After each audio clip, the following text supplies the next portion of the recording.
Welcome again to the CC episode, CC9 Deepness. Last time I achieved risk 18 but using a guide. However, today not only am I gonna attempt to get risk 18 without guides, but also trying to get as many medals as I can. And maybe I can get my first ever complete medal set. We get even a new 6-star, so stay tuned. I checked the map and quickly got a temporary plan to improve and develop over time, and it's as follows. Priority is dealing with the eggs in the middle because they pose the biggest threat, since whenever they reach a certain HP they explode and deal dangerous AoE arts damage. Effectively, they one-shot any operator in the vicinity. The solution that I found, which is obvious, is that we use ranged operators that can kill these eggs without being in their range. But that's harder said than done. Because they're in the middle, they can reach most ranged tiles. So here comes the heroine of the story, Horn. She doesn't care about the eggs mechanic because of her unique range, making her the best unit against them. And as if one annoying enemy wasn't enough, the Basin Reapers don't look like a threat, but they get easily irritated if you touch them. They go mad and start dealing an AoE attack, dealing big nervous impairment damage, which means more stunned operators I have to deal with. I didn't find any good solution to them besides just stalling them using a lot of fast redeploys. They get buffed a lot in the later risks, but for now they weren't that bad. And lastly, TFTT, or whatever his name, came straight out of a Dark Souls game with his difficulty. He gets to a whole nother level in risk 18, and with the enemy's introduction done, now we begin the runs.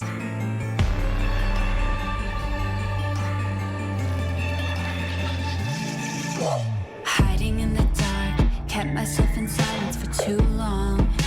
Tried to rewrite all my wrongs. First few risks, I was still just learning the enemies and the map, but generally the core operators never changed. Certain Horn were made to kill TFTT, Edgelord, and the eggs because I had neither of them M3, so I used both to compensate for the damage. So at risk 1, 2, and 3 at a certain time during this stage in the middle of the map there is a choke point where both the Edgelord and the eggs are present at the same time. So I put Horn and Sir both on opposite sides to ambush them, and they were taken care of. But it doesn't end there. A second Edgelord appears, and then I play Arknights to buy enough time for Sir to come back. After he dies, it's GG's. GG, there we go. Risk 1, done. That's how we got risks 1 and 2. And risk 3 changed a bit since I cleared the challenge along the way, but I had a troublesome tag that adds 2 more eggs on the left corner of the map. One more thing that I have to deal with. But I just scuffed it using Fortitude, but she died because of the skill the eggs have. The rest was similar to the last risks. Come on, die. It is on the way. There we go. Risk 3. It wasn't smooth sailing all the time because risks 4 and 5 are what happens when you choose the wrong risks early on. And I did just that. And I might have buffed the Edgelords a bit too much. They just made a lap around the map, smoking all my operators along the way. Oh, that might be really bad. Holy. The issue here is that Sir kept getting stunned and couldn't deal enough damage to him in time. Killing the first edgy dude was the core of my strat, so with it failing, the whole run was over. But I did a substitution that complemented my plan incredibly well. I feel like I want the woman more. By bringing Lumen instead of Honeyberry, I could make full use of his second skill, which cancels any negative statuses, including stun. Can you see where I'm going here? Now, whenever Sir gets stunned, all I have to do is activate his skill and boom, Sir will do her job without any problems whatsoever. That worked perfectly.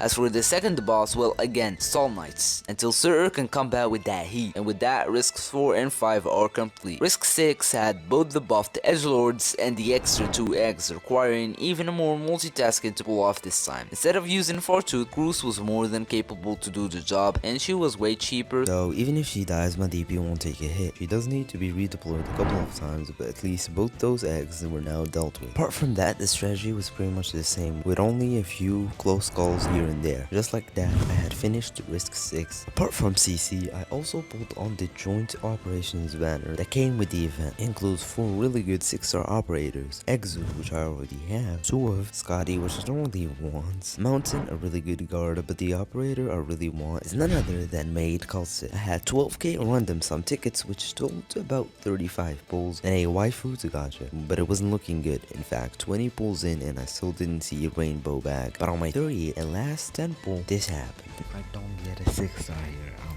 fucked. Now for the moment of truth. Which of the 4 6-stars am I gonna find? Exu, Scotty, Mountain, or the maid healer? Yes! Let's go! Fortunately, luck was still on my side and I actually got a KAL'TSIT, the imposter healer. We'll be seeing a lot of her in the future, but for now, we had a bigger issue at hand. Risk 18. We picked up where we left off on Risk 7, and it seems that my strategy was sufficient for the meantime, because not only was Risk 7 done, but also 8, 9, and 10. Risk 8, and we got S tier.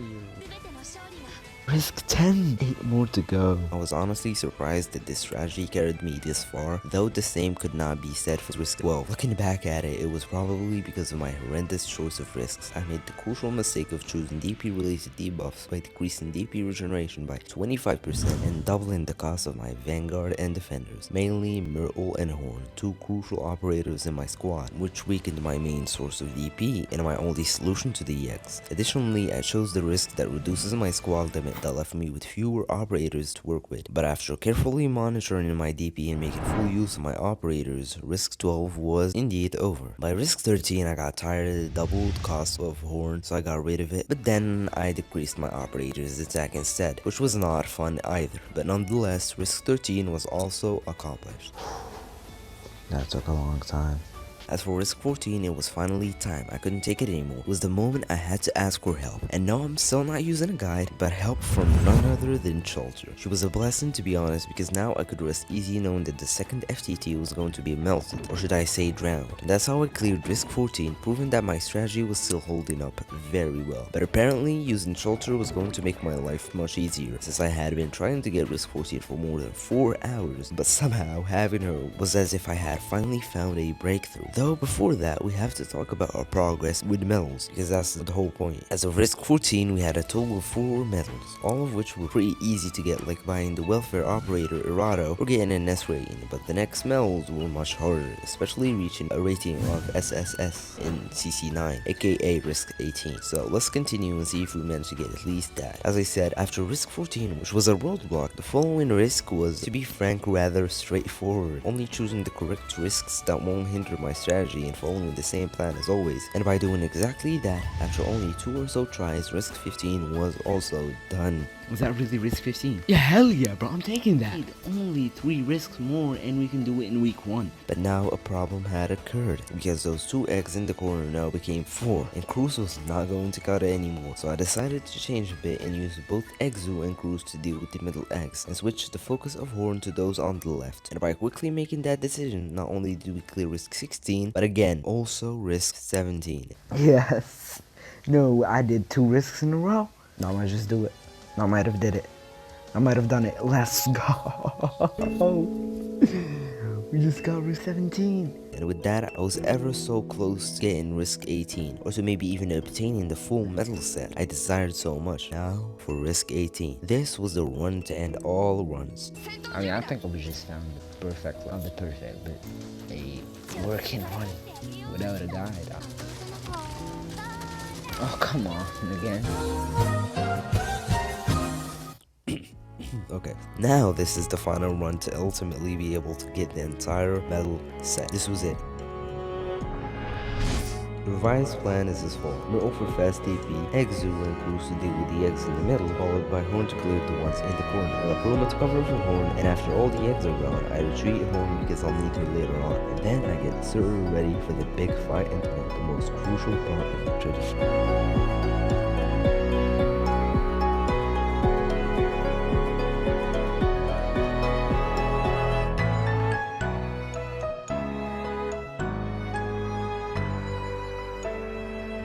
First FTT is successfully dealt with, I have to get ready for the second one, and then deploy trusty old Shelter to deal with. More eggs appear, so I redeploy Horn to deal with the eggs in the middle. And with that, This might be it.